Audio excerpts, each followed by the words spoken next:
Hello student, कैसे हैं आप लोग। आई होप कि आप बहुत ही अच्छे होंगे। तो आज इस वीडियो में बात करने वाले हैं आईसीआर यूजी 2022 में आपका रैंक कार्ड है वो कब तक रिलीज होगा, किस साइड पे आपका रैंक कार्ड है वो रिलीज होने वाला है। उसके साथ आपका काउंसलिंग प्रोसेस है वो कब तक स्टार्ट होगा, साथ ही साथ वो किस साइड पे आपका आईसीआर का काउंसलिंग चलने वाला है, दोनों की हम डिस्कस करेंगे। साथ ही साथ आपका काउंसलिंग का प्रोसेस है वो क्या रहने वाला है, किस बेसिस पे आपका काउंसलिंग होगा, क्या आपके प्रोसेस है वो होने वाला है। हम डिटेल इन्फॉर्मेशन आपको इस वीडियो में समझाने वाले हैं कि आपका काउंसलिंग में कौन कौन से स्टेप होंगे, किस तरह से आपका चॉइस फिलिंग होगा, उसके बाद में आपको क्या करना होगा, सारी डिटेल आपको इस वीडियो में मिलने वाली है। साथ ही साथ आपको आईसीआर के 2022 में काउंसलिंग में और काउंसलिंग के बाद जब आपको सीट अलॉटमेंट होती है तो कौन कौन से डॉक्यूमेंट्स की रिक्वायर्ड होगी, इसकी भी हम डिस्कस करेंगे। काउंसलिंग आप किस तरह से कर सकते हैं, सारी डिटेल इन्फॉर्मेशन आपको इस वीडियो में मिलने वाली है। तो चलिए आज के इस वीडियो को हम स्टार्ट करते हैं। जो भी स्टूडेंट्स हमारे चैनल पे पहली बार आया है या वीडियो को पहली बार देख रहा है, वीडियो को लाइक एंड डियर चैनल को जरूर सब्सक्राइब कर लीजिए ताकि यहाँ पे आने वाली अपडेट्स की वीडियोस की लिंक आपको सबसे पहले प्रोवाइड की जाए। और जो भी स्टूडेंट्स हमारे आईसीआर काउंसलिंग में इस बार पार्टिसिपेट करने वाले हैं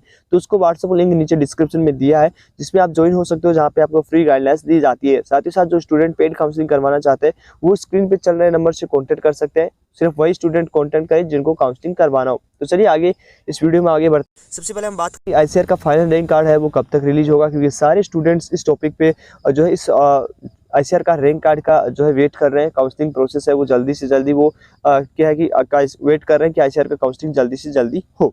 ठीक है, तो यहाँ पे हम बात करें डेट की, तो सबसे पहले आपको साइट की हम बात करें तो आपका साइट है वो ICAR.NTA.nic.in पे आपका जो है रिजल्ट है, रैंक कार्ड है वो रिलीज किया जाएगा। उसकी डेट क्या होने वाली है, तो डेट की हम बात करें तो 15 से 20 अक्टूबर के बीच आपका जो है रैंक कार्ड है वो रिलीज हो सकता है। ठीक है, तो इस डेट को आप एक्टिव रहे ऑफिशियल साइट पे, इस डेट के आपको रैंक कार्ड है वो जल्दी से जल्दी रिलीज हो जाएगा। उसके बाद हम बात करें काउंसलिंग, जो आईसीआर का काउंसलिंग शेड्यूल है वो कब तक जारी होगा, ऑफिशियल वेबसाइट आपकी कौन सी होगी, दोनों में आपका ऑफिशियल साइट है वो चेंज होगा। काउंसलिंग प्रोसेस जो होता है वो आपकी अनदर साइट पे एक्टिव होता है। ठीक है, आपका सेम आईडी पे सेम आपका जो साइड होता है उस पर आपका काउंसलिंग प्रोसेस नहीं होता, अनदर जो साइड है उस पर आपका काउंसलिंग प्रोसेस चलता है। तो यहाँ पे हम बात करें आईसीआर काउंसलिंग की, तो आईसीआर काउंसलिंग शेड्यूल 20 से 25 के बीच आपका रिलीज हो जाएगा। ठीक है, ऑफिशियल डेट डाटा आपको जो आपकी ऑफिशियल साइट पे शो हो जाएगा। ऑफिशियल साइट की हम बात करें तो ICAR.exam.net।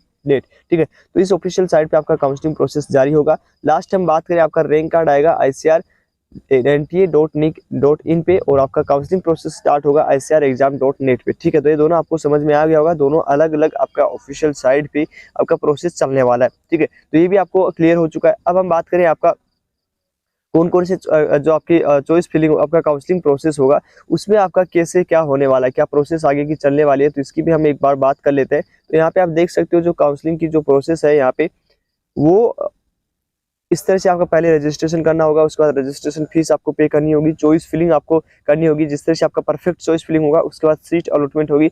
सीट अलॉटमेंट होने के बाद आपको ओरिजिनल जो है डॉक्यूमेंट्स अपलोड करने होंगे। डॉक्यूमेंट्स अपलोड करने के बाद आपका कुछ जो सारे राउंड्स कंप्लीट होने के बाद physical report with original documents आपको जाना होगा। अब यहाँ पे एक एक हम समझाते हैं। सबसे पहले रजिस्ट्रेशन है, तो रजिस्ट्रेशन जैसे आपका काउंसलिंग स्टार्ट होगा तो रजिस्ट्रेशन फीस है वो आपका 500 लगने वाला है। तो उस रजिस्ट्रेशन फीस को पे करने के बाद आप जो है चॉइस फिलिंग करने होगे। तो चॉइस फिलिंग सबसे इंपॉर्टेंट है, जो कॉलेज आपको अलॉटमेंट होती है वो चॉइस फिलिंग से ही होती है। उसमें आप यदि कम स्कोर पे भी हो तो आपका यदि चॉइस फिलिंग अच्छे से होगा तो वो आपको कहीं ना कहीं आपको कॉलेज है वो दिलवा देगा। ठीक है, तो उसके बाद चॉइस फिलिंग होने के बाद सीट अलॉटमेंट हो जाएगा। यदि किसी स्टूडेंट्स को सीट फर्स्ट राउंड में नहीं होगा तो वो सेकंड राउंड के लिए अप्लाई होगा।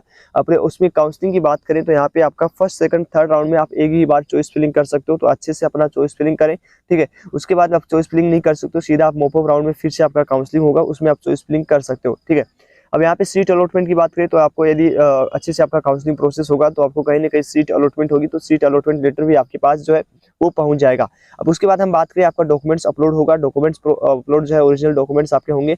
उसके बाद फिजिकल रिपोर्ट आपको विद ओरिजिनल डॉक्यूमेंट्स करना होगा। आपको फीस है वो पे करना होगा, जिस भी आप कॉलेज में सिलेक्ट होते हो वहाँ का फीस आपको सबमिट करना होगा और अपना एडमिशन है वो करवाना होगा। ठीक है, तो ये प्रोसेस आपको समझ में आ गई। अब यहाँ पे हम बात करते हैं कि सबसे जो मेन इंपॉर्टेंट है चॉइस फिलिंग का, उसमें यदि आप हमारी टीम की हेल्प लेना चाहते हो तो यहाँ पे हमने दिखा रखा है कॉन्टैक्ट नंबर। यदि जो स्टूडेंट्स हमारे टीम से यदि काउंसलिंग करवाना चाहते हैं तो यहाँ पे आपका नंबर स्क्रीन पे दिख रहा होगा 9801089471। इस पे आप कॉल कर सकते हो। दोनों व्हाट्सअप नंबर एक्टिव है, वहाँ भी आप कॉल करके बात कर सकते हो।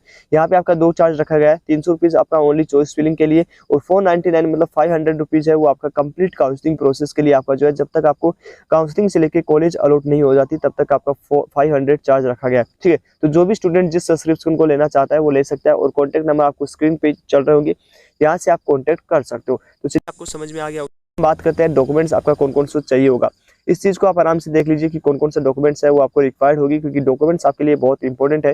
कोई भी डॉक्यूमेंट्स आपका छूटना नहीं चाहिए, और सारे के सारे डॉक्यूमेंट्स हैं वो आपके ओरिजिनल होने चाहिए, ठीक है। तो ये आपको डाउट नहीं होना चाहिए कि डॉक्यूमेंट्स आपका ओरिजिनल नहीं होगा तो क्या काम चल जाएगा। देखिए, आपका ओरिजिनल डॉक्यूमेंट्स नहीं होंगे तो कहीं ना कहीं आपको एडमिशन कैंसिल हो जाएगा, ठीक है। तो इन सब चीज़ों को आप ध्यान रखना है, कोई भी गलती आपको डॉक्यूमेंट्स में नहीं करनी है। तो यहाँ पे हम बात करें आपका क्या क्या चाहिए होगा, तो सबसे पहले जो है ध्यान को सुनिए, रजिस्टर ऑनलाइन अपलोडिंग। जैसे कि मैंने बताया कि आपको पहले ऑनलाइन अपलोड डॉक्यूमेंट्स करना होगा। काउंसलिंग से आपको यदि सीट अलॉटमेंट होता है तो सबसे पहले आपको ऑनलाइन डॉक्यूमेंट्स अपलोड करना होगा। उसके बाद फिजिकल रिपोर्ट में आपको जो है सारे डॉक्यूमेंट्स ओरिजिनल देने होंगे। तो यहाँ पे सबसे पहले आपको ऑनलाइन में क्या क्या जमा करना है, ऑफलाइन में आपको क्या क्या देना है, दोनों में आपको यहाँ पे दिखा रखा है। सबसे पहले ऑनलाइन में आपको 10th का मार्कशीट दिखाना है। यदि 10th का मार्कशीट के साथ आप डीओपी दिखा सकते हो, डीओपी दिखा रहा होगा। डीओपी यदि आपके पास नहीं है तो 10th का मार्कशीट है आप दिखा सकते हो, ठीक है।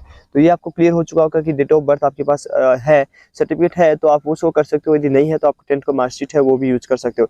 उसके बाद में ओल्ड सर्टिफिकेट विथ मार्कशीट, आपका मार्कशीट होना चाहिए। 10th एंड 12th का आपका मार्कशीट आपके पास होना चाहिए, दोनों ओरिजिनल होने चाहिए, दोनों online uploading and physical reporting आपको रिक्वायर्ड होगी। उसके बाद टीसी एंड माइग्रेशन सर्टिफिकेट आपको होना चाहिए।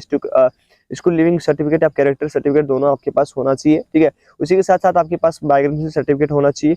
उसके बाद हम बात करें एडमिट कार्ड जो आपको इश्यूज हुआ है एनटी के द्वारा, दोनों आपको चाहिए होगा। उसके बाद आपका जो है कंफर्मेशन पेज आपको रिक्वायर्ड होगा, वो ये आपको ऑनलाइन सबमिट नहीं करना है, ये आपको ऑफलाइन होना है। अब यहाँ पे बहुत से स्टूडेंट्स को डाउट होता है कि कंफर्मेशन पेज क्या है, ठीक है। तो कंफर्मेशन पेज आपको कहाँ मिलेगा, ये जब आपने ऑनलाइन एप्लीकेशन फॉर्म फिल किया था तो उस टाइम आपका कंफर्मेशन पेज है आपको निकाल के दिया होगा, जिसमें आपका एप्लीकेशन नंबर आपको शो हुआ होगा। तो इस तरह का आपका कंफर्मेशन पेज होता है जो आपको एप्लीकेशन फॉर्म भरते टाइम आपको दिया गया था, ठीक है। तो जिस पे आप साइबर कैफे से अपना एप्लीकेशन फॉर्म भरवाए तो उनके पास आपका कंफर्मेशन पेज जरूर होगा, वो अपने एक डॉक्यूमेंट्स आपको निकाल के जरूर दिए होंगे। तो ये भी आपको समझ में आ गया। उसके बाद हम बात करें नेक्स्ट में, उसके बाद काउंसलिंग लेटर, ये आपको जो है काउंसलिंग लेटर जब भी आपको सीट अलॉटमेंट हो जाएगी तो आपको कॉलेज से या जो भी आपको आईसीआर के द्वारा एक जो है अलॉटमेंट लेटर अपलोड जो आपको मिलेगा वो आपको अपने पास होना चाहिए। उसके बाद हम बात करें आपका प्रोविजन लेटर होगा, ये भी आपको जो है ऑनलाइन आपको जब भी सीट अलॉट होगी तो आपको 8वें पॉइंट पे जो दिखाई दे रहा है वो भी आपको जब मिलेगा जब आपको सीट अलॉट हो जाएगी, ठीक है। ये सब क्लियर हो चुका है। अब हम बात करें नेक्स्ट, आपका provisional admission letter, passport size आपका 4 फोटो होना चाहिए, जो आपने एप्लीकेशन के टाइम, एप्लीकेशन फॉर्म भरने के टाइम जो आपने यूज किया था एनटीए के, आपके आधार जो एनटीए का आपका एडमिट कार्ड है उस पर जो फोटो था वही आपको फोटो 4 फोटोज आपको ले लेना है। उसके बाद आपके पास आधार कार्ड होना चाहिए जो कि आपको दोनों टाइम में अपलोड करना है, ओके। उसका डोमिनल सर्टिफिकेट मतलब आपका कैटेगरी सर्टिफिकेट होना चाहिए, जिसमें हम बात करें OBC, EWS, SC and ST के पास, ठीक है। 6 महीने से आपका पुराना जो है ओल्ड नहीं होना चाहिए, 6 मंथ से, ठीक है। आप यदि आप डेट आपकी उस डेट के अनुसार नहीं है तो रिन्यू करवा लीजिए, ठीक है। तो ये चीज़ आपको समझ में आ गई होगी कि कैटेगरी सर्टिफिकेट आपके पास ओरिजिनल होना चाहिए, और जो स्टेट से, जिस स्टेट का आपने एप्लीकेशन फॉर्म में नाम दिया है वही स्टेट का आपके पास होना चाहिए। कैरेक्टर सर्टिफिकेट हमने पहले भी बता दिया है। उसके बाद कॉपी एससी एसटी जनरल हो गया है। उसके बाद मेडिकल सर्टिफिकेट आपके पास होना चाहिए, यदि किसी स्टूडेंट्स ने नहीं बनवाया तो जल्दी से जाके अपना मेडिकल सर्टिफिकेट जरूर बनवा लीजिए, ठीक है। तो ये सारे डॉक्यूमेंट्स हैं वो आपके रहने वाले हैं। आई थिंक आपको सबको अच्छे से समझ में आ गया होगा, किसी स्टूडेंट्स को कोई डाउट नहीं रहेगी। यदि फिर भी किसी स्टूडेंट्स को डाउट रही है, कन्फ्यूजन रही है तो हमसे डिस्कस कर सकता है। साथ ही साथ आप टेलीग्राम भी ज्वाइन कर सकते हो, जिसका लिंक आपको डिस्क्रिप्शन में मिल जाएगा। व्हाट्सएप ग्रुप जिसमें आप फ्री काउंसलिंग के लिए गाइडलाइन चाहते हैं तो वहाँ पे ज्वाइन हो सकते हैं, और यदि आप पर्सनल काउंसलिंग करवाना चाहते हैं तो स्क्रीन पे चल रहे नंबर पे भी आप कॉन्टैक्ट कर सकते हो, ठीक है। तो आई थिंक सबको अच्छे से समझ में आ गया होगा। यदि फिर भी स्टूडेंट्स को कोई डाउट हो, कोई कंफ्यूजन तो पूछ सकते हैं। चलिए आज इस वीडियो में इतना ही, मिलते हैं आपसे नेक्स्ट वीडियो में, तब तक के लिए बाय बाय, टेक केयर।